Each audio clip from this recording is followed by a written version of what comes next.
বনি ইসরাইলের এক আবেদ 100 বছর আল্লাহর ইবাদত করেছে। In the day of judgment Allah তাআলা ওই আবেদকে বলবে উদখুলিল জান্নাতে বিরহমাতি, go to the paradise with my mercy, আমার দয়ায় ভালোবাসায় জান্নাতে ঢুকে যাও। ওই আল্লাহর ওলি বলবে বাল বি আমালি, আল্লাহ আমি আমার আমল দিয়ে যেতে চাই, আপনার দয়া দিয়ে জান্নাতে যাওয়া লাগবে কেন? আমি নামাজ তো কম পড়ি নাই, জিকির তো কম করি নাই, তাহাজ্জুদ তো কম পড়ি নাই। আল্লাহ বলবেন তাই? এত তাহাজ্জুদ পড়েছিস, আমি যে চোখ দিয়েছি এই চোখের নেয়ামতের শুকরিয়াই তো তোর আদায় হয় না। এই দুটি চোখ দিয়েছ বলে দেখি যে কত অপরূপ নয়নাভিরা, খেতে খামারের জুড়ায় জ্বালা বিধুর ধূপ, তোমার দেয়া চোখের শুকুর জানাবো তার ভাষা কই, যতই দেখি ততই যেন পলক ছাড়া চেরই। ঠিক কি না? আল্লাহ বলেন এই যে একটা চোখ দিয়েছি, এই চোখের নেয়ামতের শুকরিয়াই তো আদায় হয় নাই। তুই আমার সাথে হিসাব করলি, ওকে ওকে, লেটস মেক এ ক্যালকুলেশন, চল একটা হিসাব করি। তোর 100 বছরের ইবাদত এক পাল্লা রেখে দিলাম, আর আমি দয়া করে মায়া করে পৃথিবীর নাজ নেয়ামতের সৌন্দর্য দেখার জন্য যে তোকে চোখ দিয়েছি, দুটা চোখ নয় একটা চোখ আরেক পাল্লায় রেখে দিলাম। ওজন দেওয়ার পর দেখা যাবে মুহূর্তের মধ্যে চোখের পাল্লাটা ভারী হয়ে গেছে। আল্লাহ বলবেন এখন হিসাব বলেই you have to go to the hell fire, তোকে এখন জাহান্নামে যেতে হবে, যা জাহান্নামে যা। এবার আল্লাহর ওলি বলবে আল্লাহ মাফ চাই, দোয়া চাই, জাহান্নামে যেতে পারবো না, আল্লাহ তুমি আমারে মাফ করে দাও। আল্লাহ বলবেন now you are on the right track, এখন তুমি লাইনে আসছো মিয়া, এতক্ষণ বেলাইনে কথা বলতেছিলে। আমার দয়া, আমার রহমত, আমার ভালোবাসা ছাড়া কোশ্চিন কালেও কেউ জান্নাতে ঢুকতে পারবে না। আল্লাহ তখন তারে বলবেন উদখুলিল জান্নাতে বিরহমাতি, go to the paradise with my mercy, আমার দয়ায় এখন তুমি জান্নাতে ঢুকে যাও। চিল্লায় পড়েন সুবহানাল্লাহ। এজন্য মানুষ মাত্রই ভুল হবে, অন্যায় হবে। ভুল করা, পাপ করা, অন্যায় করা এটা দোষের কিছু না, কিন্তু পাপের উপর স্থায়ী থাকা হলো দোষের। ঠিক কিনা? শয়তান ভুল করেছে, অন্যায় করেছে, সাথে সাথে যদি শয়তান তওবা করতো ইবলিস রেও মাফ করে দিত কে? কিন্তু সে মাফ চায় নাই, সে তার পাপের উপরে অটল ছিল। ঠিক কিনা? শয়তান আর ইনসান এই দুইয়ের মধ্যে মৌলিক পার্থক্য হচ্ছে এটা, শয়তান পাপ করে পাপের উপর স্থির থাকে, আর আমরা পাপ করে মাফ চাই কার কাছে? আমাদের জন্য মাফ চাওয়ার দরজা খোলা আছে না নাই? সকালে গুনাহ করছি, দুপুরে মাফ করে দিবে কে? দুপুরে পাপ করছি, রাতে মাফ চাইলে ক্ষমা করে দিবে কে? 24/7 সব সময় এই মাফ চাওয়ার দরজাটা খোলা আছে না নাই? শুধুমাত্র কেবলমাত্র দুইটা সময় আল্লাহ তাআলা তওবা কবুল করেন। এক হচ্ছে বাদাল গারগারা, বাদাল গারগারা, মালাকুল মাউত যখন এসে রূহ ধরে টান দেয় তখন গলায় গরগর গরগর শব্দ হয়। মালাকুল মাউতকে দেখে ফেললে আর তওবার কোনো সুযোগ নাই। সাইয়েদনা মুসা আলাইহিস সালাম তার চাচাতো ভাই কারুনকে বলেছিল সম্পদের যাকাত দাও, এ সম্পদ আল্লাহ দিয়েছে। কারণ বলে আল্লাহ দেয় না, ইন্নামা উতীতুহু আলা ইলমিন ইনদি, আমি আমার ইন্টেলেক্ট, আমার সৃজনশীলতা, আমার বুদ্ধিমত্তা খাটিয়ে সম্পদ উপার্জন করেছি, আমি যাকাত দিব না। মুসা আলাইহিস সালাম বললেন তাহলে আযাবের অপেক্ষা করো। কারণ বলল পারলে আযাব নিয়ে আস। রব্বুল আলামিন বললেন ফাকাসাফনা বিহি ওয়া বিদারিহিল আরদ, ও মুসা নিরাপদ দূরত্বে তুমি সরে যাও, আমি এখনই কারুনকে তার সব সম্পদ সহ জামিনের মধ্যে দাবিয়ে দেব। কারণ তার সম্পদ সহ জামিনে দেবে যেতে লাগলো। আমি জায়গাটা নিজে দেখে এসেছি। মিশরের রাজধানী কায়রো থেকে 120 কিলো দূরে ফাইউম নামে একটা জেলা আছে, ওই জেলায় বাহাইরা কারুন, কারুনের সব সম্পত্তি আল্লাহ জামিনে দাবিয়ে দিয়েছে। হাঁটু পর্যন্ত দেবে যায়, সে ভেবেছে আমি বেঁচে যাব। কোমর পর্যন্ত দেবে গিয়েছে, বেঁচে যাব। গলা পর্যন্ত যখন দেবে গিয়েছে আর বাঁচার সুযোগ নাই। কারণ কয় মুসা সব সম্পত্তি তোরে আর তোর আল্লাহরে দিয়ে দিলাম, আমারে বাঁচা, আমারে বাঁচা, আমি তওবা করলাম। তখন কি তওবার সময় আছে? কথা কন। বাদাল গারগারা, মালাকুল মাউত যখন দেখে ফেলবেন তখন তওবার সুযোগ আছে? ফেরাউনেরও একই দশা। লোহিত সাগরের পানি খেতে খেতে ফেরাউনের পেটটা যখন এত বড় হয়ে যায়, ফেরাউন হাত তুলে বলে আনা মিনাল মুসলিমিন, আমি মুসলমান। আমি, এটা কোরআনের আয়াত কিন্তু, আনা মিনাল মুসলিমিন, বনি ইসরাইলরা যে আল্লাহর উপর ঈমান এনেছে, আমিও ফেরাউন সে আল্লাহর গোলাম। আল্লাহ বলে দ্য টাইম ইজ আপ, সময় শেষ, এখন তোমার ঈমান কবুল করা হবে। তার মানে বাদাল গারগারা তওবা কবুল হয় না। এই মৃত্যুর গরগরানি আসার আগ পর্যন্ত চোখের পানি ছেড়ে যদি আল্লাহর কাছে ক্ষমা চান, জীবনের সব গুনাহ মাফ করে দিবে কে? শয়তান আল্লাহরে বলল মাবুদ এত জান্নাত বানিয়ে কি লাভ, আপনার একটা বান্দারও জান্নাতে ঢুকাতে পারবেন না। আমারে বানিয়েছেন জাহান্নামী, আমি আমার সর্বোচ্চ চেষ্টা দিয়ে আপনার সবগুলা বান্দারে জামাতে জাহান্নামে নিয়ে একসাথে ঢুকবো, পারলে জাহান্নাম আরো কয়েকটা বাড়িয়ে বানান। আল্লাহ বললেন কেন কেন? শয়তান বলে লা আকুদান্না লাহুম সিরাতাকাল মুস্তাকিম, আপনার বান্দা জামাতে নামাজ পড়তে যেতে চাইবে, ওখান থেকে ধোকার ওয়াসওয়াসা দিয়ে আমি গানের কনসার্টে নিয়ে যাব। তাফসির মাহফিলে কোরআন শুনতে যেতে চাইবে, ধোকা দিয়ে আমি মদের আড্ডাখানায় নিয়ে যাব। ওয়ালা তাজিদু আকসারাহুম শাকিরিন, একটারেও জান্নাতে ঢুকাতে পারবেন না। চ্যালেঞ্জ দিলাম। আল্লাহ বলল, শয়তান তুই আমারে চ্যালেঞ্জ দেস? আমি তো সব রাজার বড় রাজা, মহারাজা। আমার সাথে তো কেউ চ্যালেঞ্জ দিয়ে টিকতে পারে না। চিল্লা এখন ঠিক কিনা? শয়তান তুই চ্যালেঞ্জ দিলি, আমিও তোর চ্যালেঞ্জ নিলাম। ওয়া ইজ্জতি ওয়া জালালি ওয়া ইরতিফাই মাকানি, আমার ইজ্জতের কসম, আমার জালালিয়াতের কসম, আমার মহানত্বের কসম, আমার ক্ষমতা আর দাপটের কসম, আজীবন আমার বান্দা গুনাহ করবে, পাপ করবে, অন্যায় করবে, কোন এক তাফসির মাহফিলে এসে চোখের পানি ছেড়ে যখন ক্ষমা চাইবে, আমি জীবনের সব গুনাহ মাফ করে দেব। আমি আমার বান্দার জীবনের সব গুনাহ মাফ করে দিয়ে জান্নাতে ঢুকায় দেব। তখন তুই কি করবি? লাগফিরান্না লাহুম মা দামু ইস্তাগফিরুনি, যতক্ষণ আমার বান্দা আমার কাছে ক্ষমা চাইবে, আমি আমার বান্দার জীবনের সব গুনাহ মাফ করে দেব। সুবহানাল্লাহ পড়ে। এজন্য রাব্বুল আলামিন বলেন, ইয়া আইয়ুহাল্লাযীনা আমানু তুবু ইলাল্লাহি তাওবাতান নাসুহা, তওবার মতো তওবা করো। তওবার মতো তওবা করলে যত বড় অন্যায় হোক, পাপ হোক, গুনাহ হোক, সব গুনাহ মাফ করে দিতে পারে কে? সাইয়েদনা আদম আলাইহিস সালাম ভুল করলেন, শত শত বছর কাঁদলেন। আল্লাহ বললেন, ও আদম, কিছু বাক্য তোমারে শিখিয়ে দেই, এই বাক্য দিয়ে তুমি আমার কাছে তওবা করো, তোমার তওবা কবুল করে নেব। সাইয়েদনা আদম বললেন, রব্বানা, পড়েন, রব্বানা যালামনা আনফুসানা ওয়া ইল্লাম তাগফির লানা ওয়া তারহামনা লানাকুনান্না মিনাল খাসিরিন। ও আল্লাহ, আমি জুলুম করেছি নফসের উপর, ভুল করেছি, অন্যায় করেছি, অপরাধ করেছি। আপনি যদি ক্ষমা না করেন, আমি শেষ হয়ে যাব। লানাকুনান্না মিনাল খাসিরিন, আমি ক্ষতিগ্রস্তদের মধ্যে শামিল হয়ে যাব। ঠিক কি না? এই আয়াত দিয়ে, এই দোয়া দিয়ে যখন সাইয়েদনা আদম তাওবা করলেন, মুহূর্তেই তাওবা কবুল করে নিয়েছে কে? আমরাও যদি পাপ করি, অন্যায় করি, আমাদেরও পাপগুলো মোচন করার একজন আছে না নাই? তিনি গাফিরিয যামব কাবিলিত তাওব, ওনার কাজই হচ্ছে গুনাহ মাফ করা। শয়তানের কাজ ওয়াসওয়াসা দেওয়া, আমাদের কাজ পাপ করা, ওনার কাজ মাফ করা। আল্লাহ ডেকে বলে, গোলাম, তোরা যদি পাপ না করতি আর বারবার মাফ না চাইতি, তাহলে তোদেরকে ধ্বংস করে দিয়ে জমিনের বুকে এমন একটা জাতি আমি বানাতাম যারা পাপ করতো আর মাফ চাইতো, আর আমি মাফ করতাম। সুবহানাল্লাহ পড়েন। মাফ করতে আল্লাহর বড্ড ভাল লাগে, চোখের পানি দেখতে আল্লাহর বড্ড ভাল লাগে, কায়মনো বাক্যে কেউ দোয়া করছে এই দৃশ্য দেখতে আল্লাহর ভালো লাগে। চিল্লায় বলেন সুবহানাল্লাহ। এজন্য পাপ আমাদের যত বড় হোক, আমাদের জন্য মাফ আছে না নাই? দুইটা সময়ে তাওবা কবুল হয় না। এক নাম্বার হলো বাদাল গারগারা, মালাকুল মাউতকে দেখে ফেলেছেন, রূহ ধরে টান দিবে, তখন তওবা করলে কবুল হবে। আরেকটা হচ্ছে বাদা তুলুই শামসি মিন মাগরিবিহা, কিয়ামতের আগ দিয়ে সূর্য আর পূর্ব দিক থেকে উদিত হবে না, এটা পশ্চিম দিক থেকে উদিত হবে, তখন তওবা করলে কবুল হবে। তখন তওবার দরজাকে বন্ধ করে দিয়েছে কে? এজন্য আমরা যে কোনো পাপই করি না কেন, পাপ হয়েই যেতে পারে, আশা হারানোর কারণ নাই। Never lose hope, never give up. মুমিন কখনো আশা হারায় না, মুমিন কখনো নিরাশ হয় না। মুমিনের আশা ভরসা একটা সত্তার উপরে, চিৎকার করে বলতে হবে, তিনি কে? এজন্য পাপ হওয়ার সাথে সাথে আমরা তওবা করব কার কাছে? বিশ্বনবী বললেন, কিছু কিছু কাজ আছে, এগুলো হয়ে যাওয়ার পরে দেরি করা যায় না। এক নম্বরে নামাজের ওয়াক্ত হলে দেরি করা যায় না, ঠিক কিনা? সালাত কায়েম করো, সালাত কায়েম করো, হবে সম্মানী তুমি, হবে জান্নাতি তুমি, হবে সম্মানী তুমি, হবে জান্নাতি তুমি, দিবে কাল হাসরে শীতল ছায়া আরশে আজিম, রব্বিয়াল আলা রব্বিয়াল আযীম, রব্বিয়াল আলা রব্বিয়াল আযীম। সুবহানাল্লাহ পড়েন। নামাজের সময় হওয়া মাত্র দেরি নাই। তাজহিজুল মাইয়িত, মারা গেলে লাশ রেখে দেওয়া যায় না, তাড়াতাড়ি দাফন করে দাও। নামাজের সময় হলে নামাজ পড়ো, দেরি করো না। মানুষ মারা গেলে দাফন করতে দেরি করো না। বান্দা যদি পাপ করে ফেলে, তওবা করতে দেরি করো। এজন্য পাপ করার সাথে সাথে তওবা করার দরকার আছে না নাই? এখন তওবা যে করব, কোন সিস্টেমে করব? কোন সিস্টেমে? ভুল হওয়া মাত্রই আপনি অনুতপ্ত হয়ে চোখের পানি ছেড়ে আল্লাহর কাছে মাফ চান, আল্লাহর কাছে ক্ষমা চান, এটার নামই তওবা। আমাদের দেশে হুজুরাই না তওবা পড়ায়, আছে না নাই? আনন্দপুরে এগুলা নাই, আছে না? কয় ইমাম সাহেবরে নিয়ে আয়, খতিব সাহেবরে নিয়ে আয়, হাফেজ সাহেব হুজুরের নিয়ে আয়, তওবা পড়া।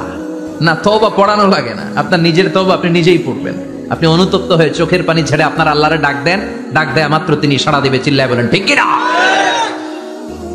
উলামায়ে কেরামরা তওবার 5টা শর্ত আরোপ করেছে। এই 5টা শর্তের আলোকে যদি তওবা করেন মুহূর্তের মধ্যেই তওবা কবুল করে নেবে কে? আল্লাহ। 1 নাম্বার শর্ত হচ্ছে আল ইকরা, acknowledgement. You have to acknowledge that you are the great sinner in the world. এই পৃথিবীর সবচেয়ে বড় পাপী। 5টা শর্তের 1 নাম্বার হচ্ছে আপনি স্বীকার জান আল্লাহ আমার চেয়ে বড় পাপী আকাশের নিচে জমিনের উপরে দ্বিতীয়টা নাই। এমন কোন পাপ নাই যে আমি করি নাই। আমার চেয়ে নাদান, আমার চেয়ে পিশাচ, আমার চেয়ে বড় পাপী দ্বিতীয়টা কেউ। অ্যাকনলেজ ইউর সিন, আপনি আপনার পাপগুলো স্বীকার করেন। নাম্বার 1। নাম্বার 2, আন-নাদাম, repentance. You have to be repentant for what you have committed from sins. যে পাপ করেছেন এই পাপের জন্য আপনি লজ্জিত হন। আপনি নিজেকে আল্লাহর কাছে ছোট করে পেশ করেন, আল্লাহরে ডেকে বলেন আল্লাহ আমি আপনার গোলাম, গোলামের ঘরের গোলাম, বান্দির ঘরের গোলাম, আমারে মাফ করে দেন, আমি লজ্জিত, আমি অনুতপ্ত। তাহলে 1 নম্বর শর্ত আপনি ঘোষণা দেন যে আপনি পাপ করেছেন। 2 নম্বর শর্ত আপনাকে অনুতপ্ত হতে হবে যে আল্লাহ আমি পাপ করে ফেলেছি। 3 number, you have to stop what you have committed. যে পাপ আপনি শুরু করেছেন এটা বন্ধ করে দেন। আপনি সুদের জন্য সুদ খাইছেন, আল্লাহর কাছে তওবা করলেন, আবার সুদ খাওয়া চালিয়েও যাচ্ছেন, এই তওবা কবুল হবে? সুদ খাওয়া আগে বন্ধ করেন। আপনি ঘুষ খেয়েছেন, এই ঘুষ খাওয়ার কারণে আপনি আল্লাহর কাছে তওবা করলেন কিন্তু ঘুষ খেয়েই যাচ্ছেন, এই তওবা কবুল হবে? 3 নাম্বার হচ্ছে you have to stop what you have committed. আপনি যেই পাপ করেছেন এটাকে বন্ধ করেন। 4 নাম্বার শর্ত, you have to hate what you have committed. আপনি যেই পাপটা করেছেন এটাকে মন থেকে ঘৃণা করেন, ওইটারে মন থেকে ঘৃণা করতে হবে। 5 নাম্বার শর্ত হচ্ছে you have to determine that you never repeat this sin again.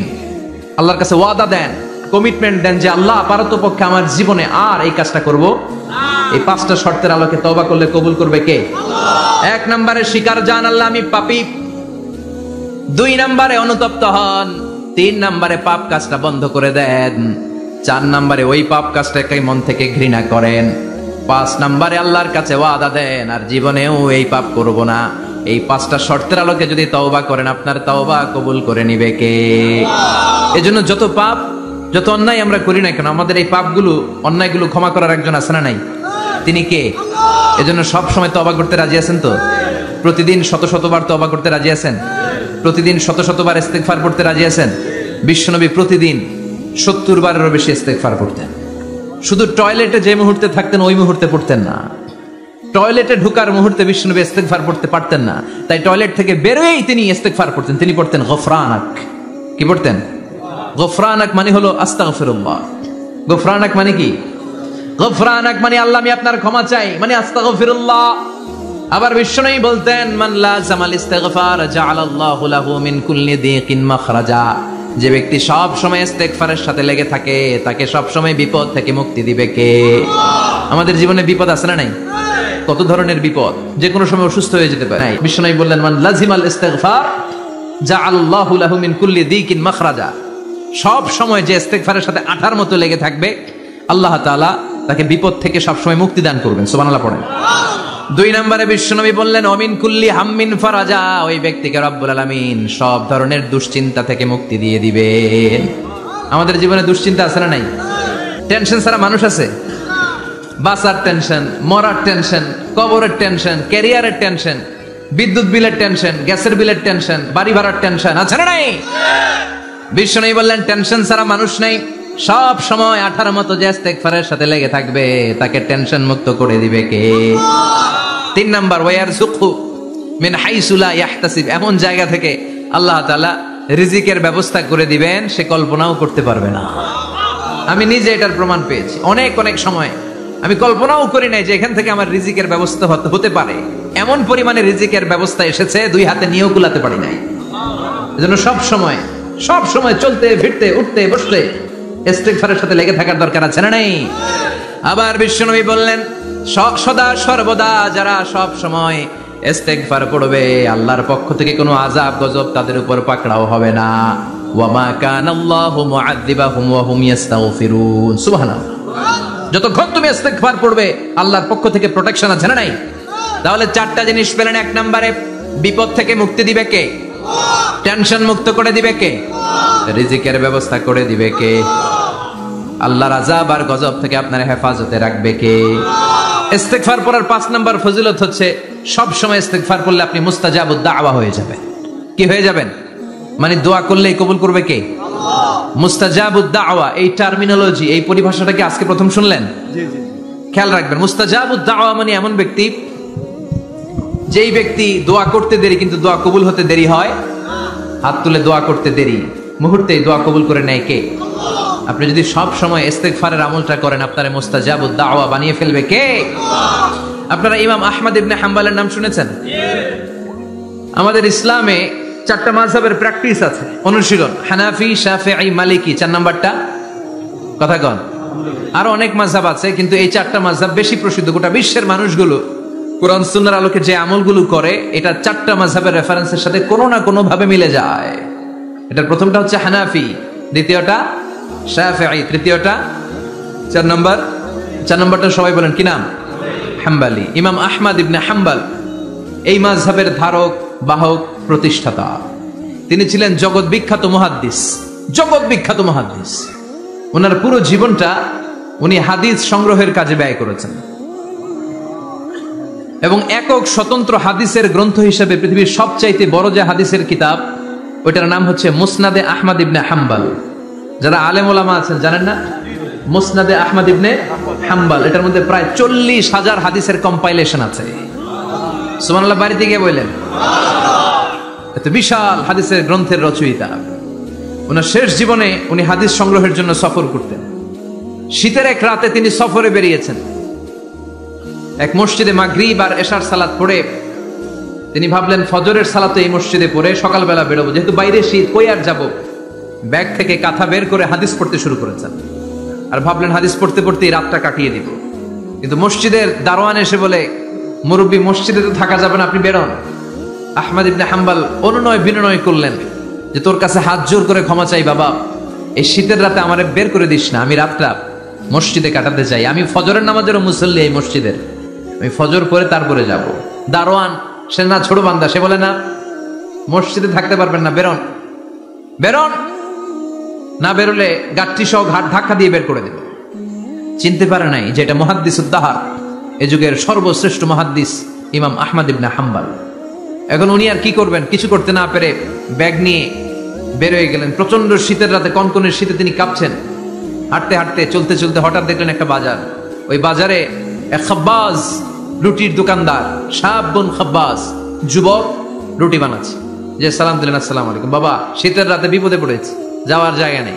তোমার যে চুলাতে তুমি রুটি বানাও, এই চুলার পাশে বসে যদি সারা রাত আমি কাটিয়ে দেই আর চুলা থেকে আগুন পোয়াই, তোমার কি কোনো ক্ষতি হবে? যুবক বলেন, না না, কোনো ক্ষতি হবে না। আহলান ওয়া সাহলান, এ আমার হাবান বিক, খোশ আমদেদ, এটা তো খুশ নসিব আমার। আপনি আগুন পোহালে আমার সমস্যা কি? আসেন। ইমাম আহমদ ইবনে হাম্বল যুবককে শুকরিয়া জানিয়ে, আল্লাহর শুকরিয়া করে চুলার পাশে বসে আবার হাদিস পড়তে লাগলেন। কিন্তু তিনি লক্ষ্য করলেন যে যুবকটা একটু পর পর আওয়াজ করে পড়ে আস্তাগফিরুল্লাহ। কি পড়ে? আটা দিয়ে রুটি বানায়, পড়ে আস্তাগফিরুল্লাহ। রুটির খামির বানায়, পড়ে আস্তাগফিরুল্লাহ। খামিরগুলো দলা বেঁধে গোল গোল করে সাজিয়ে রাখে, আর কি পড়ে? বেলুন দিয়ে এগুলোর বলে চুলার ভিতরে ঢুকায় দেয়, আর কি পড়ে? কেউ রুটি কিনতে আসলে তার হাতে রুটি তুলে দেয়, আর কি পড়ে? টাকা দিলে টাকা নিয়ে ক্যাশ বক্সে রেখে দিয়ে কি পড়ে? শুধু পড়ছে আস্তাগফিরুল্লাহ, আস্তাগফিরুল্লাহ। ইমাম আহমদ ইবনে হাম্বল তো অবাক, ঘটনা কি? এই যুবকের হলোটা কি? শুধু আস্তাগফিরুল্লাহ। তিনি হাদিসের কিতাবটা বন্ধ করে যুবককে জিজ্ঞেস করলেন, বাবা, আসার পর থেকেই দেখছি তুমি শুধুই পড়ছো আস্তাগফিরুল্লাহ, আস্তাগফিরুল্লাহ, আস্তাগফিরুল্লাহ। ঘটনাটা কি? কেন এত তুমি ইস্তিগফার পড়ো? যুবক বলল, এটা আমার একটা চিরাচরিত আমল, সব সময় আমি এই আমলটা করি। আমি সব সময় ইস্তিগফারের সাথে আঠার মতো লেগে থাকি, আর সব সময় ইস্তিগফার করার কারণে আল্লাহ তাআলা আমাকে মুস্তাজাবুদ দাওয়া বানিয়ে দিয়েছে। মানে আমি দোয়া করলেই দোয়া কবুল হয়ে যায়। এই জীবনে আমি যত দোয়া হাত তুলে করেছি, মুহূর্তের মধ্যে আমার দোয়াগুলো কবুল করে নিয়েছে কে? আল্লাহ। শুনে তো ইমাম আহমদ ইবনে হাম্বল অবাক, বলে কি, আনতা মুস্তাজাবুদ দাওয়া? তুমি মুস্তাজাবুদ দাওয়া? তুমি দোয়া করলেই কবুল? না, আনা মুস্তাজাবুদ দাওয়া। হ্যাঁ, আমি দোয়া করলেই কবুল হয়ে যায়। তুমি জীবনে যা দোয়া করেছো সব পেয়েছো? হ্যাঁ, আমি জীবনে যা দোয়া করেছি আমি সব পেয়েছি। সব দোয়া কবুল হয়েছে আমার জীবনে, শুধু একটা দোয়া ছাড়া। ইমাম আহমদ ইবনে হাম্বলের কৌতূহল আরো বেড়ে গেল। সব দোয়া তোমার কবুল হয়েছে, একটা দোয়া কবুল হয় নাই, সেটা আবার কি? যুবক বলতে আরম্ভ করলো, আমার যে দোয়াটা কবুল হয় নাই সেটা হচ্ছে আমি আল্লাহর কাছে অনেকবার দোয়া করেছি, আল্লাহ, শুনেছি এই জামানার সবচেয়ে বড় মুহাদ্দিস, তার নাম নাকি ইমাম আহমদ ইবনে হাম্বল। আল্লাহ তোমার কাছে আমার আকুতি, তোমার কাছে আমার মিনতি, আমি যেন এত বড় মুহাদ্দিসের হাতে হাত রেখে মুসাফা করতে পারি আর তার কপালে একটা চুমু দিতে পারি। আমার এই দোয়াটা আজও কবুল হয় নাই। আজও আল্লাহ তাআলা এই দোয়াটা কেন যে কবুল করেন আমি জানি না। একথা শুনে ইমাম আহমদ ইবনে হাম্বল আবেগপ্রবণ হয়ে গেলেন, আর নিজেকে ধরে রাখতে পারলেন না, চোখের পানি ছেড়ে দিলেন আর বললেন, ইয়া শাব, হে যুবক, আহমদ ইবনে হাম্বলের সাথে দেখা করার জন্য তোমার আহমদ ইবনে হাম্বলের দরবারে যাওয়ার দরকার নাই, তোমার এই দোয়াটাও আল্লাহ কবুল করে নিয়েছে। আহমদ ইবনে হাম্বল দেখা দেওয়ার জন্য তোমার দরবারে ছুটে এসেছে। আনা আহমদ ইবনে হাম্বল মুহাদ্দিসুদ দাহর, আমি হচ্ছে আহমদ ইবনে হাম্বল। যুবক নিজেকে ধরে রাখতে পারে না, চোখের পানি ছেড়ে দিয়ে ওই যুগের সবচাইতে বড় মুহাদ্দিসকে জড়িয়ে ধরে হাতের মধ্যে হাত রেখে মুসাফা করে আহমদ ইবনে হাম্বলের কপালে চুমুকে দেয় আর আহমদ ইবনে হাম্বলের কাছে দোয়া চেয়ে বলল, ও ইমাম, রব্বুল আলামিন আমার জীবনের কোন দোয়া আজকে আর বাকি রেখে দেন নাই, এই যে এই দোয়াটা বাকি ছিল এই দোয়াটাও আল্লাহ কবুল করে নিয়েছে। এই দোয়াটাও কবুল, মুস্তাজাবুদ দাওয়া। আপনি সবসময় যদি ইস্তিগফারের সাথে আঠার মতো লেগে থাকতে পারেন, আপনি দোয়া করা মাত্র দোয়া কবুল করে নেবে কে? এজন্য সব সময় অবসরে বসে আছেন, বাস স্টেশনে বসে আছেন, সিএনজিতে চড়ে এক জায়গা থেকে আরেক জায়গায় যাচ্ছেন, বিছানায় শুয়ে আছেন, পড়বেন আস্তাগফিরুল্লাহ। কি পড়বেন? প্রাণ খুলে মন থেকে আওয়াজ করে সবাই পড়েন আস্তাগফিরুল্লাহ। আবারও পড়েন আস্তাগফিরুল্লাহ, চিল্লায় পড়েন আস্তাগফিরুল্লাহ। বিশ্বনবী ইস্তিগফারের অনেকগুলো আলফাজ শিখিয়েছেন, সবচেয়ে সহজ যেটা শিখিয়েছেন সেটার নাম হলো আস্তাগফিরুল্লাহ। বিশ্বনবী জামাতে সালাত শেষে সালাম ফিরিয়ে আওয়াজ করে পড়তেন আল্লাহু আকবার, তারপরে 3 বার পড়তেন আস্তাগফিরুল্লাহ, আস্তাগফিরুল্লাহ, আস্তাগফিরুল্লাহ। পড়ার দরকার আছে না নাই? পড়তে রাজি আছেন তো? সালাম ফেরানোর পরে কি পড়বেন? নাকি দোয়া করার জন্য পাগল হয়ে যাবেন? আল্লাহুম্মা আমিন ইয়া আরহামার রাহিমিন, আছে না নাই? পাগল হয়ে যায় দোয়া করার জন্য, কিন্তু তাসবিহগুলো পড়তে চায় না। বিশ্বনবী লম্বা তাসবিহ পড়তেন, সালাম ফেরানোর পরেই আস্তাগফিরুল্লাহ। পড়তে রাজি আছেন? আবার বিশ্বনবী বললেন, যে ব্যক্তি পড়বে আস্তাগফিরুল্লাহ আল্লাযী লা ইলাহা ইল্লা হুয়াল হাইয়ুল কাইয়্যুম ওয়া আতুবু ইলাইহি, যুদ্ধের ময়দান থেকে যদি কেউ পালিয়ে যায় তার কোনো মাফ নাই। এটা অনেক বড় কবিরা গুনাহ। আত-তাওয়াল্লি মিন ইয়াউমিজ যাহফ, যুদ্ধের ময়দান থেকে পালালে ওর কোনো মাফ নাই। বিশ্বনবী বলেন, যুদ্ধের ময়দান থেকে পালিয়ে এসেছে কোন মুসলিম সৈনিক, সেও যদি এই আস্তাগফিরুল্লাহ আল্লাযী লা ইলাহা ইল্লা হুয়াল হাইয়ুল কাইয়্যুম ওয়া আতুবু ইলাইহি মন থেকে পড়ে, তার জীবনের গুনাহ আল্লাহ মাফ করে দিবে। আবার সাইয়েদনা আবু বকর, সহিহ বুখারীর বর্ণনা, বিশ্বনবী বললেন, ইয়া রাসূলুল্লাহ আল্লিমনি দুআআন আদউ বিহি ফি সালাতি, ও নবী আপনি আমার এমন একটা দোয়া শিক্ষা দেন যেই দোয়াটা আমি নামাজের মধ্যে করব। বিশ্বনবী বললেন, তুমি নামাজের মধ্যে পড়ো, আল্লাহুম্মা ইন্নী যালামতু নাফসি যুলমান কাসীরা ওয়া লা ইয়াগফিরুয যুনুবা ইল্লা আনতা ফাগফিরলি মাগফিরাতাম মিন ইনদিকা ইন্নাকা আনতাল গফুরুর রহিম। সুবহানাল্লাহ। এটার আমরা বলি দোয়া মাসুরা, এটাও একটা ইস্তিগফার। যেখানেই ক্ষমা চাওয়ার কথা আছে ওইটাই ইস্তিগফার, বুঝতে পেরেছেন? আল্লাহুম্মা ইন্নী যালামতু নাফসি, ও আল্লাহ অনেক জুলুম করেছি, যুলমান কাসীরা, জুলুমের শেষ নাই, ওয়া লা ইয়াগফিরুয যুনুবা ইল্লা আনতা, আপনি ছাড়া এই জুলুম আর পাপ ক্ষমা করার কেউ নাই, ফাগফিরলি মাগফিরাতাম মিন ইনদিক, নিজ গুণে আমার গুনাহ ক্ষমা করে দে, ওয়া লা ইয়াগফিরুয যুনুবা ইল্লা আনতা, আপনি ছাড়া গুনাহ ক্ষমা করার দ্বিতীয় কেউ নাই। আমাদের পাপ ক্ষমা করার আর কোন সত্তা আছে? চিল্লায় বলেন। আবার বিশ্বনবী বললেন, যত ইস্তিগফার আছে সব ইস্তিগফারের সেরা সর্বশ্রেষ্ঠ ইস্তিগফারের নাম সাইয়্যিদুল ইস্তিগফার। কি নাম? সহিহ বুখারীর বর্ণনা, শাদ্দাদ ইবনে আউস রাদিয়াল্লাহু তাআলা আনহু বর্ণনা করে বলেন, কেউ যদি দিনের বেলা একবার সাইয়্যিদুল ইস্তিগফার পড়ে, ওই দিন যদি লোকটার মৃত্যু হয়ে যায়, মুহূর্তের মধ্যে লোকটার জান্নাতি ঘোষণা দিয়ে দিবে কে? রাত্রি বেলা যদি কেউ সাইয়্যিদুল ইস্তিগফার একবার পড়ে, ওই রাতে ইন্তেকাল হলে তার জীবনের সব গুনাহ মাফ করে দিয়ে ওই লোকটারেও জান্নাতি করে দিবে কে? দিনে যদি সাইয়্যিদুল ইস্তিগফার একবার পড়েন, ওই দিনে ইন্তেকাল করলে আপনি জান্নাতি। রাতে যদি সাইয়্যিদুল ইস্তিগফার কেউ পড়েন, ওই রাতে ইন্তেকাল হলে আপনি জান্নাতি। এটা সহিহ বুখারীর বর্ণনা। সব ইস্তিগফারের রাজা, শ্রেষ্ঠ ইস্তিগফার। মুখস্থ আছে না? কার কার মুখস্থ আছে? হাত তুলেন। সাইয়্যিদুল ইস্তিগফার মুখস্থ আছে কার? মাশাআল্লাহ, তাবারাকাল্লাহ। এটা আপনাদের বাড়ির কাজ দিলাম। যাদের মুখস্থ নাই তারা গুগলে সার্চ করবেন সাইয়্যিদুল ইস্তিগফার, লেখা মাত্রই পেয়ে যাবেন। বইতে আছে, বিভিন্ন ইসলামিক দোয়ার বইতে আছে, গুগলে ইউটিউবে সার্চ দিলে পেয়ে যাবেন। এই সাইয়্যিদুল ইস্তিগফার প্রতিটা মুমিনের অন্তরে থাকার দরকার আছে না নাই? আল্লাহুম্মা আনতা রাব্বি লা ইলাহা ইল্লা আনতা খালাকতানি ওয়া আনা আবদুক ওয়া আনা আলা আহদিকা ওয়া ওয়া'দিকা মাস্তাতা'তু আউযু বিকা মিন শাররি মা সানা'তু আবুউ লাকা বিনি'মাতিকা আলাইয়া ওয়া আবুউ লাকা বিযামবি ফাগফির লি ফাইন্নাহু লা ইয়াগফিরু যুনুবা ইল্লা আনতা। সুবহানাল্লাহ পড়েন। এটার নাম সাইয়্যিদুল ইস্তিগফার। এটার নাম কি? কত হাবিজাবি দোয়া যে বানায় বানায় পড়ে তার শেষ নাই। বিশ্বনবী যে দোয়াগুলো শিখাইয়া দিলেন এগুলো পড়তে সালাত শেষে 1 ঘন্টা সময় লাগবে আপনার। 1 ঘন্টার আগে মুসল্লা থেকে ওঠার কোনো সুযোগ নাই। চিল্লায় বলেন ঠিক কিনা? বিশ্বনবী সালাম ফিরিয়ে আওয়াজ করে পড়তেন আল্লাহু আকবার, 3 বার পড়তেন আস্তাগফিরুল্লাহ, 33 বার সুবহানাল্লাহ, 33 বার আলহামদুলিল্লাহ, 33 বার আল্লাহু আকবার। এরপরে পড়তেন লা ইলাহা ইল্লাল্লাহু ওয়াহদাহু লা শারীকা লা লাহুল মুলকু ওয়া লাহুল হামদু ওয়া হুয়া আলা কুল্লি শাইইন কাদির। সুবহানাল্লাহ পড়েন। একবার আয়াতুল কুরসি পড়তেন। মান খারাপ আয়াতুল কুরসি দুবুরা কুল্লি সালাতিন মাকতুবাতিন লাম ইয়ামনাহু মিন দুখুলিল জান্নাতি ইল্লাল মাউত। আয়াতুল কুরসি মুখস্থ না সবার? প্রত্যেক ফরজ সালাতের পরে কেউ যদি একবার আয়াতুল কুরসি পড়ে তার জান্নাতে ঢোকার ক্ষেত্রে আর কোনো বাধা নাই, একটা জিনিস ছাড়া, সেটা হলো মরণ, মৃত্যু। লোকটা মরে না তাই জান্নাতে যায় না, মরলেই জান্নাতি। আয়াতুল কুরসি পড়বেন তো? সালাত শেষে বিশ্বনবী বলতেন আল্লাহুম্মা ইন্না নাসআলুকাল হুদা ওয়াত তুকা ওয়াল আফাফা ওয়াল গিনা আল্লাহুম্মা আ'inna আলা যিকরিকা ওয়া শুকরিকা ওয়া হুসনি ইবাদাতিক আল্লাহুম্মা লা মানিআ লিমা আ'তাইতা ওয়া লা মু'তিয়া লিমা মানআতা ওয়া লা ইয়ানফা'ু যাল জাদ্দি মিনকাল জাদ আল্লাহুম্মা হাব্বিব ইলাইনাল ঈমান ওয়া যায়্যিনহু ফি কুলুবিনা وكره إلينا الكفر والفسوق والعصيان وجعلنا من الراشدين। সুবহানাল্লাহ পড়ে। অভাব নাই, সহি দোয়ার অভাব নাই। এগুলো ধুইয়া বানায় বানায় আন্দাজে মান্দাজে দোয়া কালাম পড়ে। এজন্য মাসনুন যে দোয়াগুলো আছে এগুলো পড়বেন তো? সাইয়্যিদুল ইস্তিগফার মুখস্থ করবেন? কথা দিবেন তো? কথা দিবেন? কারা কারা মুখস্থ করবেন হাত তুলে আমারে আল্লাহর দেখা। রাজি আছেন মুসলমান? আল্লাহ সবাইকে কবুল করুন। আমরা পড়ি আমিন। আবার আল্লাহ বললেন ওয়াল মুস্তাগফিরিনা বিল আসহার,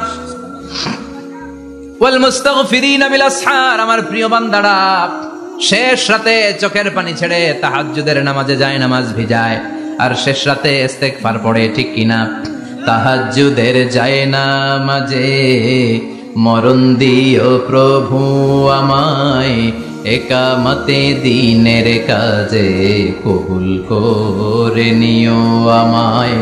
তাহাজ্জুদের যায় নামাজে মরণ দিও প্রভু আমায়, একামতে দিনের কাজে কবুল করে নিও আমায়। সুবহানাল্লাহ পড়ে।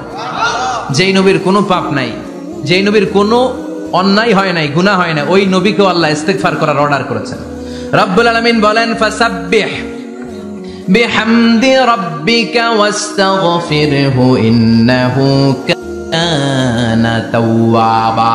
ফাসাব্বিহ, নবী তাসবিহ পড়েন, বিহামদি রাব্বিকা, রবের নামে, রবের প্রশংসার তাসবিহ পড়েন, ওয়াস্তাগফিরহু, তার কাছে ক্ষমা চান, ইস্তিগফার পড়েন। ওয়াস্তাগফিরহু, ফাসাব্বিহ বিহামদি রাব্বিকা ওয়াস্তাগফিরহু। নবী আপনি ইস্তিগফার পড়েন। যে নবীর কোনো গুনাহ নাই, ওই নবীকে যদি আল্লাহ ইস্তিগফার পড়ার অর্ডার করতে পারেন, আমাদের ইস্তিগফার পড়ার দরকার আছে না নাই? প্রতিদিন কম করে 100 বার ইস্তিগফার করব। কয়বার? চিল্লায় বলেন কয়বার?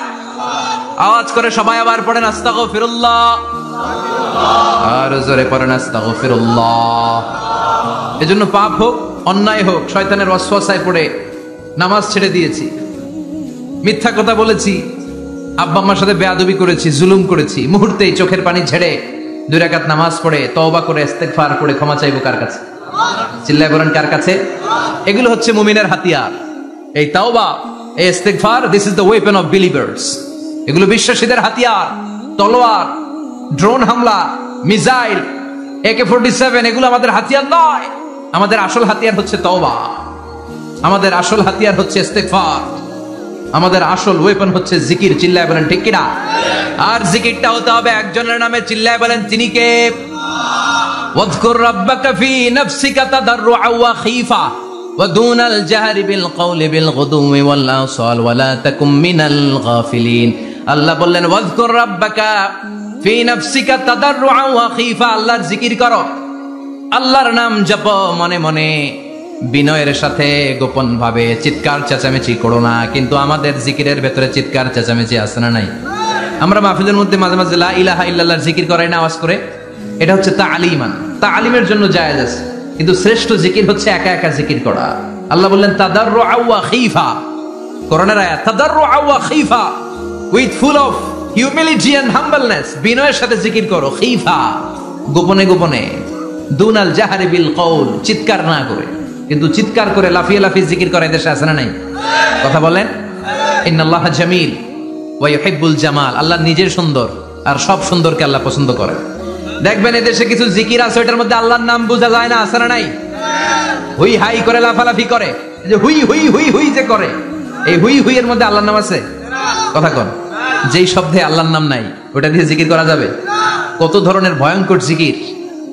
আবার জিকিরও করে বাঁশের উপর লাফায়, যিনি জিকির পরিচালনা করে তার কাঁধের উপর যে চেপে বসে, আছে না নাই? এটা কি জিকিরের সৌন্দর্য? কথা বলেন। আমরা জিকির করব ওই পন্থায় যে পন্থায় বিশ্বনবী করেছেন, সাহাবারা করেছেন। বিশ্বনবী জিকির করতেছেন, সাহাবারা জিকির করতে করতে বিশ্বনবীর কান্দে উঠছে, আছে না হাদিসে? সাহাবারা জিকির করতে করতে খেজুর গাছের চূড়ায় উঠেছে। কথা বলেন। জিকিরের মধ্যে সৌন্দর্য আছে না নাই? এজন্য জিকিরের সৌন্দর্যগুলো অবলম্বন করে যেন আমরা আল্লাহরে ডাকতে পারি। চিল্লায় বলেন ঠিক কিনা? এজন্য রাব্বুল আলামিন বলেন ফাযকুরুনি আযকুরকুম ওয়াশকুরুলি ওয়ালা তাকফুরুন, বেশি বেশি আমার জিকির করো তাইলে আমিও তোমাদের জিকির করব। আমরা আল্লাহরে ডাকলে আল্লাহ নাকি আমগরে ডাকে? ভাল লাগে? আল্লাহ বললেন ফাইন যাকারানি ফি নাফসি যাকারতুহু ফি নাফসি, আমার বান্দা যদি একা একা আমার জিকির করে আমি আমার বান্দার একা একা জিকির করি।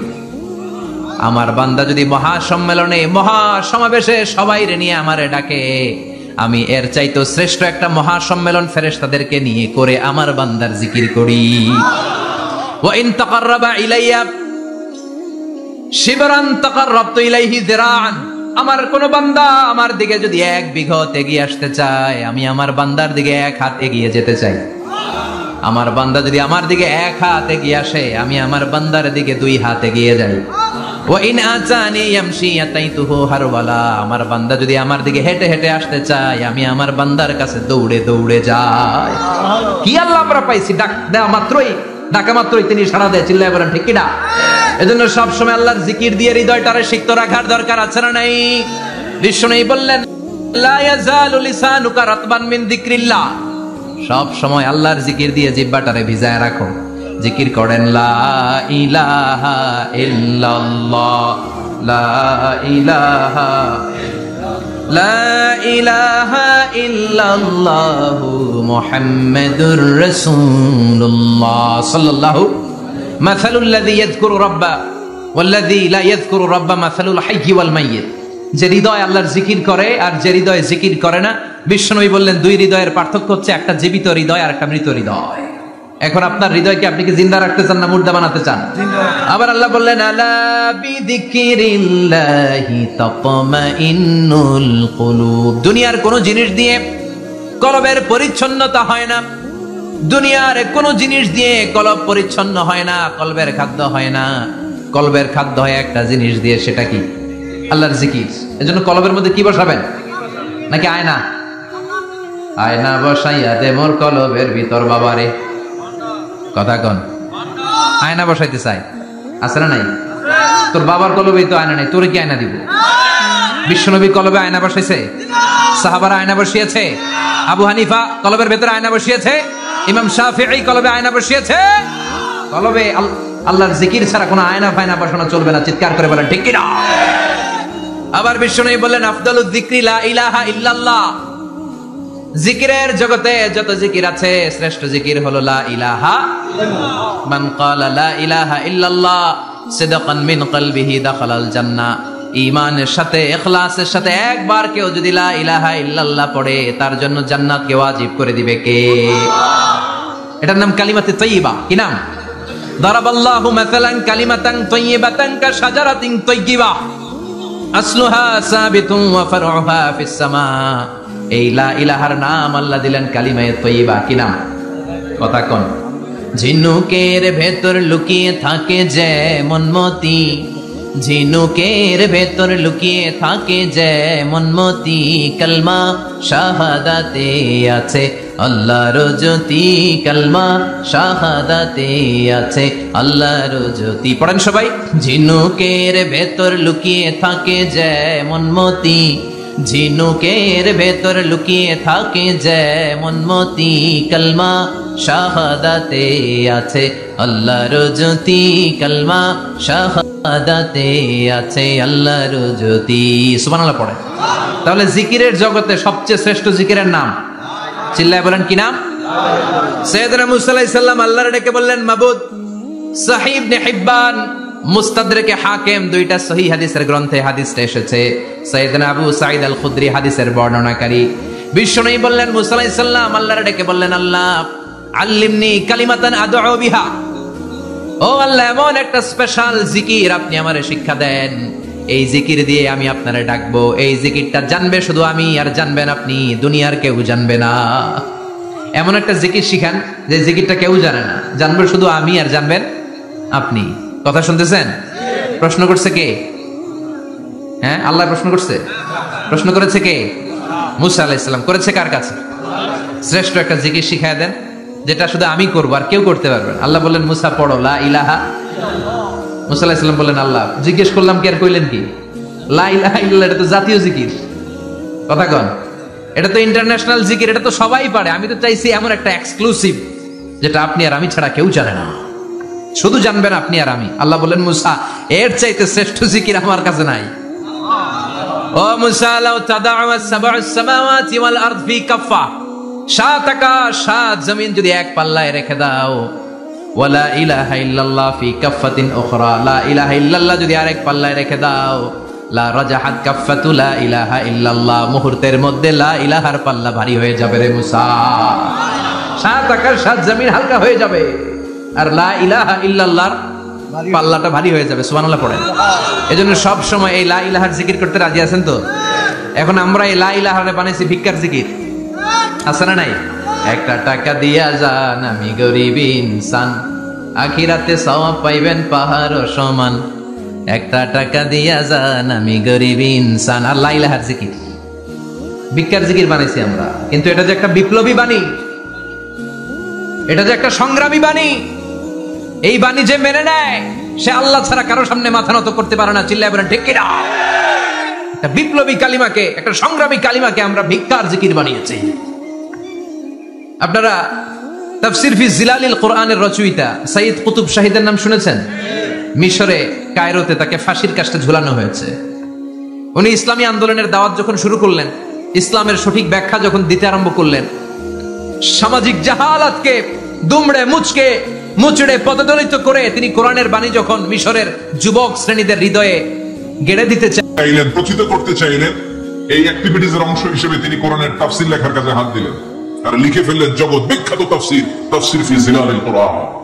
যে তাফসীর পড়ে পড়ে অনেক ছেলে পথের দিশা পেয়েছে, ঠিক কি না?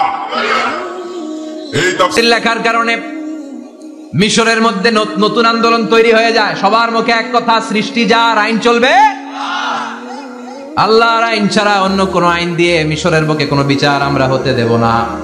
মিশরের তাগড়া যুবকগুলো কায়রোর রাস্তায় নেমে এলো, ঘোষণা দিল সৃষ্টি যার, আইন চলবে তার। চোরের হাত কেটে দাও, ধর্ষকদের শাস্তি দাও জনসম্মুখে, ঠিক কিনা? দুর্নীতিবাজদেরকে আইনের আওতায় আনো। দেশের শত্রু, দশের শত্রু, স্বাধীনতার শত্রু সবগুলার বিচারের আওতায় আনো কোরআনের আলোকে, ঠিক কিনা? সংগ্রাম, বিক্ষোভে ফেটে পড়ল পুরো বিশ্ব। এই বিক্ষোভে টালমাটাল সরকার জামাল আব্দুল নাসের কোন উপায় অন্তর না পেয়ে এই তাফসীর কারক, এই মুফাসসিরে কোরআনকে জেলের ভিতরে ভরছে। গোটা বিশ্বব্যাপী সব সত্য আর ন্যায়ের পক্ষের ধারক আর বাহক যারা, তাদের উপরে এরকম জালিম গাদ্দারদের অত্যাচার আসলে নাই। তাকে ফাঁসির কাস্টে ঝুলানো হবে। আদালত থেকে রায় দেয়া হয়েছে মিশরের যুবকদেরকে এরকম আন্দোলনে ঠেলে দেওয়ার কারণে ডেথ পেনাল্টি, ফাঁসির রায় হলো। সাইয়্যিদ কুতুব শাহীদের ফাঁসির দিন ঘনিয়ে আসলো। কারা কর্তৃপক্ষের নিয়ম অনুযায়ী যাদেরকে হ্যাঙ্গিং করা হয়, ফাঁসি দেয়া হয়, ফাঁসির ঘন্টাখানিক আগে ওই জেলখানার ইমাম সাহেব এসে তাদেরকে কালিমা পড়ায়। কি পড়ায়? আফদালুদ যিকরি লা ইলাহা, এই যে শ্রেষ্ঠ জিকির, এই শ্রেষ্ঠ জিকিরটা এসে পড়ায়। সাইয়্যিদ কুতুব শাহীদের ফাঁসির কাস্টে দাঁড়ানোর 1 ঘন্টা বাকি। কয় ঘন্টা? ইন দ্য মিন টাইম জেল কোডের নিয়ম অনুযায়ী জেলখানার ইমাম সাহেব চলে এসেছে, এসে বললেন, সাইদ কুতুব শাহিদ, আমি আপনারে কালিমা পড়াতে এসেছি, পড়েন লা ইলাহা ইল্লাল্লাহ। সাইদ কুতুব শাহিদ বললেন, তুই আমার কালিমা শিখাইস না, তোর কাছ থেকে আমার কালিমা শিখতে হবে না। এই কালেমা আমি খুব ভালো করে জানি, যে এই কালেমার তালিম দেওয়ার জন্য সরকার তোরে বেতন দিয়ে রাখে, ওই কালিমার ব্যাখ্যা করার কারণে আজকে আমার ফাঁসির মঞ্চে দাঁড়ানো লাগতেছে। চিল্লা এখন ঠিক কিনা? একই কালেমার তালিম তুমি দাও, তোমার টাকার বান্ডিল দেয়, আর ওই কালিমার এক্সপ্লেনেশন ব্যাখ্যা আমি সমাজে দিয়েছি, তাই আমারে ফাঁসি দেয়। তার মানে তোর কালেমা আমার কালেমা দুইটা আলাদা কালেমা, তোর কালেমা আমার কালেমা এক কালেমা না। চিল্লা এখন ঠিক কিনা? তার মানে কালেমায় আর কালেমায় পার্থক্য আছে না নাই? ইমানে ইমানে পার্থক্য আছে না নাই? যে ইমানে প্রয়োজনে জ্বলে ওঠে না, যে ইমান সত্য ন্যায়ের কথা বলে না, যে ইমানে প্রয়োজনে জ্বলে ওঠে না, যে ইমান সত্য ন্যায়ের কথা বলে না, যে ইমান বাস্তবে নাই, যে ইমান অন্তরে নাই, মুখে শুধু ফাঁকা বলি, কি করে তারে বলো ইমানে বলি, কি করে তারে বলো ইমানে বলি, কি করে তারে বলো ইমানে বলি। ঠিক না? যে ইমান দিন কায়েমের আন্দোলনের ধার ধারে না, যে ইমান লেবাসধারী কোরআন হাদিস তাও পড়ে না, যে ইমান খাজার নামে মাজার গড়ে ফুলুস কামায়, যে ইমান শিরকিয়াতের আমল করে ভীত না হয়, যে ইমান ইমানে ভুলে নাস্তিকতার মঞ্চে ওঠে, যে ইমান বাতিল মতের দোসরে হয়ে ফায়দা লুটে, যে ইমান শুধুই কেবল খায় দায় আনন্দ করে, যে ইমান দেখে না যে আরাকানে ভাইরা মরে, যে ইমানে বাস্তবে নাই, যে ইমানে ময়দানে নাই, মুখে শুধু ফাঁকা বলি, কি করে তারে বলো ইমানে বলি, কি করে তারে বলো ইমানে বলি, কি করে তারে বলো ইমানে বলি। চিল্লায় বলেন ঠিক কিনা? ইমানে ইমানে পার্থক্য আছে না নাই? কালেমায় কালেমায় পার্থক্য আছে না নাই? এটা হচ্ছে শ্রেষ্ঠ কালিমা, এটা বিপ্লবী কালেমা, এটা সংগ্রামী কালেমা। এই কালেমার পক্ষে যারা, তারা সত্য আর ন্যায়ের পক্ষে। চিল্লায় বলেন ঠিক কিনা? এই কালেমাকে যারা মেনে নিয়েছে, তারা এক আল্লাহর কাছে মাথা নত করেছে, পৃথিবীর কারো কাছে তারা মাথা নত করে না। এই কালেমার পক্ষে যারা, তাদের স্বপ্ন যে কালেমার পতাকা এই দেশে উড়বে। চিল্লায় বলেন ঠিক কিনা? কোন একদিন এ দেশের আকাশে কালিমার পতাকা উড়বে, সেদিন সবাই খোদাই বিধান পে দুঃখ বেদনা ভুলবে। কোন একদিন এ দেশের আকাশে কালিমার পতাকা উড়বে, সেদিন সবাই খোদাই বিধান পে দুঃখ বেদনা ভুলবে। চিৎকার করে বলেন ঠিক কিনা? এই স্বপ্ন প্রতিটা মুমিনের অন্তরে থাকার দরকার আছে না নাই? ইসলাম বিজয়ী শক্তির মসনদে বসুক, এটা যে সহ্য করতে পারে না, অন্তর থেকে যে এটা চায় না, ও মুমিন নয়, ও মুনাফিক। চিল্লায় বলেন ঠিক কিনা? এজন্য বিশ্বনবী বললেন, আফদালুয যিকরি লা ইলাহা ইল্লাল্লাহ। জিকিরের জগতে সব চাইতে শ্রেষ্ঠ জিকির হলো লা ইলাহা ইল্লাল্লাহ। এজন্য সব সময় চমৎকার শ্রেষ্ঠতম জিকিরটা দিয়ে জিহ্বাটারে ভিজায় রাখার দরকার আছে না নাই? Every night and every day, প্রতিদিন প্রতি সকালে নেভার ফরগেট টু সে, এটা বলতে ভুলে যেও না যে এই বাণীটা বলতে নিষেধ করা হলো, বাণীটা হলো লা ইলাহা ইল্লাল্লাহ। আফদালুয যিকর, সংগ্রামী বাণী। এই বাণীটারে দিয়ে আমরা এখন ভিক্ষা করি। কথা কোন? ভিক্ষার মধ্যে বাণীটা আছে না নাই? এটা কি ভিক্ষার জন্য আল্লাহ পাঠাইছে? এটা এমন সংগ্রামী বাণী, এই বাণীর সামনে সবকিছু মাথা নত করতে বাধ্য। চিল্লায় বলেন ঠিক কিনা? এই জন্য আমাদের জিকির যেন হয় শুধু আল্লাহর জন্য। তাহলে বুঝলাম শ্রেষ্ঠতম জিকির হলো লা ইলাহা ইল্লাল্লাহ। আবার বিশ্বনবী বললেন, আহাব্বুল কালামি ইলাল্লাহি আরবাআ, আল্লাহর কাছে চারটা কথা সবচাইতে প্রিয়। চিল্লায় বলেন কয়টা? লা ইয়াদুররুকা বিআইয়িহিন্না বাদাতা, কোনটা দিয়ে শুরু করবা এটাতে সমস্যা নেই, আগে পিছে যেমনে মন চায় পড়ো। চারটা কি? একটা হচ্ছে সুবহানাল্লাহ, আরেকটা হচ্ছে আলহামদুলিল্লাহ, আরেকটা হচ্ছে লা ইলাহা ইল্লাল্লাহ, আরেকটা হচ্ছে আল্লাহু আকবার। এই চারটার চেয়ে শ্রেষ্ঠ জিকির আর নাই। কথা বলেন, এটা এই চারটার ভিতরে ইল্লাল্লাহ আছে? কথা বলেন। এজন্য জিকিরকে আমরা খণ্ডিত করব না। ঠিক যেমন যেমন সহিহ সুন্নাহ এসেছে তেমন তেমন জিকির করলে আপনার কলিজাটারে ঠান্ডা করে দিবে কে? ইল্লাল্লাহর ব্যাখ্যা থাকতে পারে। অনেকে ব্যাখ্যা করে যে এটার মধ্যে লা ইলাহা আছে, এটাকে গোপন রাখা হয়েছে, আমরা ইল্লাল্লাহ পড়ি না, ওটার দরকার নাই। বিশ্বনবী এবং সাহাবারা যেই পন্থায় জিকির করেছেন, যেই পন্থায় জিকির শিখিয়েছেন, ওইটার ভিতরে বরকত বেশি না কম? কথা বলেন, বেশি না কম? এজন্য বিশ্বনবী বললেন আল্লাহর কাছে প্রিয় কথা চারটা। একটা হলো সুবহানাল্লাহ, দ্বিতীয়টা হলো আলহামদুলিল্লাহ, তৃতীয়টা হলো লা ইলাহা ইল্লাল্লাহ, চতুর্থটা হলো আল্লাহু আকবার। সুবহানাল্লাহ, আমার সাথে সাথে আওয়াজ করে পড়েন সুবহানাল্লাহ, আলহামদুলিল্লাহ, লা ইলাহা ইল্লাল্লাহ, আল্লাহু আকবার, সুবহানাল্লাহ, আলহামদুলিল্লাহ, লা ইলাহা ইল্লাল্লাহ। আওয়াজ করে পড়েন আল্লাহু আকবার। মনে থাকবে? জিকিরের ওয়াজ শেষ। এগুলোর চেয়ে শ্রেষ্ঠ জিকির নাই। সবচেয়ে শ্রেষ্ঠ জিকির লা ইলাহা ইল্লাল্লাহ, সবচেয়ে শ্রেষ্ঠ কালিমা আল্লাহর কাছে এই চারটা। একটু খেয়াল করে দেখেন, এই প্রতিটা জিকিরের মধ্যে আমার আল্লাহর নাম আছে না নাই? সুবহানাল্লাহ আছে না? আলহামদুলিল্লাহ, লা ইলাহা ইল্লাল্লাহ, আল্লাহু আকবার।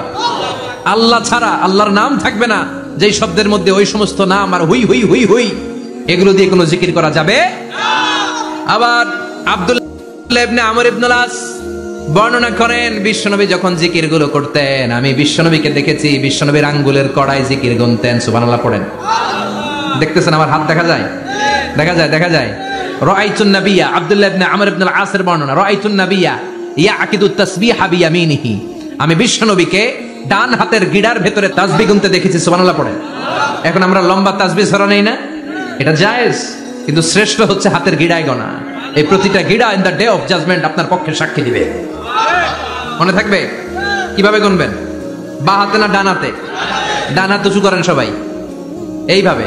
নামাজ শেষ, আল্লাহু আকবার পড়ে 3 বার ইস্তেগফার পড়ে গোনা শুরু, এইভাবে সুবহানাল্লাহ। ঠিক আছে? এরপর আলহামদুলিল্লাহ, এরপর আল্লাহু আকবার। সবাই রাজি তো? সবাই রাজি? আল্লাহ তুমি কবুল করো। আরো জোরে পড়েন আমিন।